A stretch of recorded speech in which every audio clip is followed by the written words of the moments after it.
We are born whole, but we need each other to be complete. Plato. Our theme this month with the Center for Spiritual Living is One Journey, Many Paths. And their topic for today is One Mind, Infinite Connections, which for me translates to love and community. I'm starting off with two little stories before we dig a little bit deeper. So here's the first one. A young couple purchased an old, rundown, abandoned farm with plans of turning it into a thriving organic enterprise. The fields were grown over with weeds, the farmhouse was falling apart, and the fences were all broken. The village vicar stopped by to bless the family's work, and he said, "May you and God work together to make this the farm of your dreams." A few months later, the preacher stops by again to call on the young farmers, and he couldn't believe his eyes. The farmhouse was completely redone. The cattle were in well-fenced pens. There were fields and fields of plantings. And he said, look what you and God have accomplished together." "Yes, vicar," said the farmer's wife, "but remember what the farm was like when God was working it alone." The next one is from the Parable of the Two Tribes by Mark Nepo in his book, More Together Than Alone. In the beginning, there were two tribes, each with its own way of meeting the world. Upon first meeting a stranger, the fearful one declared, "You're different, go away." The other leaned closer and welcomed the stranger, offering, "You're different, come teach me what I do not know." The go-away tribe believes that human beings are by nature self-serving and untrustworthy in need of control. The come teach me tribe believes that we are kind and trustworthy by nature. And we are born into both tribes, and we move in between them based on our own level of fear. Right now, there seems to be an addiction to the legacy of things falling apart. We don't need to counter that, but balance it with the truth of what happens when we come together. So as you know, the title this morning is Love and Community. But what do I mean by that? We know that we cannot practice love in isolation or a vacuum. I specifically requested Bonnie to sing the Karen Drucker song about needing each other to fly. I think it's an exquisite analogy. In order to live, love, express, grow, etc., we need at least one other person. But really, we grow the most in community. Proverbs 27:17 says, "As iron sharpens iron, so one person sharpens another." But I really like the contemporary English version best. It says, "Just as iron sharpens iron, friends sharpen the minds of each other." Friends sharpen the minds of each other. Isn't that what happens here in this community? Whether it be in general conversation, a class, a service, a session with a practitioner, we invite each other to question our beliefs and our choices in order to grow. We remind each other that there's life outside of our story, and if we're willing to lay it down, we can have a different experience. So let's dig deeper. You're different. Come teach me what I do not know. I want to talk about three specific things in relation to love and community, and really more specifically, love in action. The first one is we're connected to each other through our connection to God. Yet we live in a time and a space where we feel like we're separate from those other people, and we use language like us, they, them. And you know who I mean, the ones who voted in a particular way, the ones who believe things that we truly do not understand, the ones who want things completely outside of anything that resonates in our body. The very first core concept in our teaching is God is all there is. God includes everything, all possibility and all action. For spirit is the invisible essence and substance of all form. Because each of us is an incarnation of the one spirit, all life is inseparably one. There's a divine wholeness, a total interconnectedness. This oneness is irrevocable and eternal. All humans are one with God, one with each other, and one with all life, animate and inanimate. So since we're all one with spirit and with each other, we are all sacred. All sacred, yes, even the ones we don't understand or agree with. When we understand that there's no other, we can begin to live and act accordingly. I think it's about maybe 6 or 8 weeks ago, I did a reading about if we truly understood our connection to one another, we wouldn't have crime or war or poverty, because we'd understand that in harming ourselves, or harming another, we're harming ourselves. It's the basis for the statement, we're all in this together. Reverend Michael Beckwith offers this perspective. What we do with all of our resources, talents, skills, money, is made sacred or profane by the consciousness in which we use it. If we dedicate our life, resources, and talents to the Spirit, they're made sacred and become a love offering to life itself. So we're at choice about how we live, how we interact, how we contribute, or how we don't. I love knowing that my life, my resources, my gifts are made sacred by my dedication to Spirit and to this community. As we come into a deeper awareness of our connectedness to one another and to the planet, it brings to light our responsibility to act, not just observe or pray for what's happening in the world around us. The second concept about love and action is our responsibility and calling to be in community, and specifically to be growing in community. When I began my internal excavation many years ago, I falsely believed that it would be way easier for me to heal, release, grow, all of that if I did it alone. I kind of had this vision of like going off into a cave until I was magically transformed. While no one else can do our internal work for us, there's only so much growth and healing that can occur alone. We actually need to brush up against one another to uncover where we are in our own process. Maybe we're not as finished as we thought that we were. We need to experience other perspectives and journeys to be reminded that we're not alone. When we're in the pit of despair, it's important to see that there are others who have been there and have made it out. Going back to the verse in Proverbs, we need community to sharpen the minds of each other. This community is just one of the places where we sharpen each other. Here, there's an invitation to test out your beliefs and see if they work for you. Here, there's an invitation to live a life that's larger than just you, where part of your focus is sharing your time and expertise with people and organizations that are in alignment with your heart. Here, there's an invitation to contribute to the Tampa Bay area. We're not an island. I love that we adopted the elementary school across the street from us. We learn and grow from their experiences, and they learn and grow from ours. Come, teach me what I do not know. I was in a service club when I was in college, and one of the most profound experiences that I've ever had was working in a soup kitchen every single week.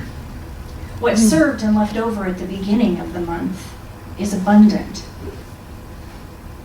but it changes as the money runs out. And the staff would be faithful. They would stretch every dollar to feed the most people possible. But the last week of the month, every month, there was only enough food for the women and children to eat. There was nothing left over for anyone to take home. Yet everyone still came. The men helped pass out food to the women and children, knowing that they would not be able to eat. There were conversations, songs, prayers, and stories at every table. There was love in action, and it was palpable. My perspective on challenge, privilege, kindness, community was forever changed. There was a level of love and kindness in the soup kitchen that I hadn't experienced before. I expected the people to be grumpy, and instead they were filled with joy and laughter. You're different. Come teach me what I do not know. If we're not growing in our lives and with each other, then we become stagnant. And it makes me think of like stagnant water in Florida. It's stinky. As we sit in our stagnancy, we become complacent to the world around us. It's easy to turn a blind eye. We so often question how the world got to this point when it's so far from what we believe to be true about one another. Action is required on our part. We cannot pray and not act.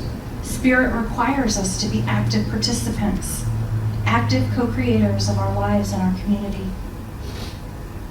The third concept about love in action is being a global heart citizen with the vision of a world that works for everyone. Here's an excerpt from the Centers for Spiritual Living explaining what they mean by a global heart.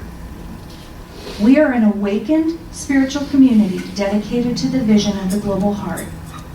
A new vision for individual and collective transformation based on the teaching and principles of science of mind. The global heart vision is a world that works for everyone, where poverty, hunger, homelessness, disenfranchisement, and war no longer prevail, where forgiveness, compassion, nonviolence, respect, appreciation of beauty, and the generous sharing of resources are the norm. How did it feel in your body as I read the explanation of a global heart? Did it seem attainable? We're so conditioned to fight against the things we don't want. We understand intellectually that what we focus on expands, yet the human tendency is to fight against. We slip into the other tribe. You're different. Go away. In our present day, we're still shaking off the dust of the recent election. It's incredibly tempting to make those who disagree with us the enemy. It's easy to become self-righteous and intolerant. We forget. Come teach me what I do not know. When we slip into this space of creating an other or an enemy, we're building a wider chasm, a deeper division, instead of creating a space for understanding and collaboration. And it makes me become more like that which I do not want to see. It blocks my connection to spirit and to you. You cannot love and hate at the same time. You must choose. Ernest Holmes says this in the final sermon by the sea. Find me one person who is for something and against nothing, who's redeemed enough not to condemn others out of the burden of his soul, and I will find another Savior, another Jesus, and an exalted human being. Our invitation is to stop causing issues to grow and fester. Our work is to stop resisting and fighting. Being against something makes it grow bigger. However, being for something makes it grow bigger too. What can we be for instead of against? What seeds can we grow? So then the harder question, how do we create change and how do we create a world that works for everyone? Ernest Holmes continues the earlier quote in the final sermon by the sea. He says, find me one person who no longer has any fear of the universe or of God or of man or of anything else, and you have brought to me someone in whose presence we may sit. And fear shall vanish as clouds before the sunlight. He's calling for us to be fearless in our lives, in our actions, in our thoughts. It's quite a calling. I came across a beautiful blog post by Kathy Gottberg on this topic. She offers us 7 ways to be fearlessly for what we want to see in the world. I made a few small edits to her original list in the interest of time. So number 1, be very clear about the type of world you want to inhabit. care about the environment, get involved in everything available to support the healing of the planet. Concerned about safety and rights of women, children, and minorities.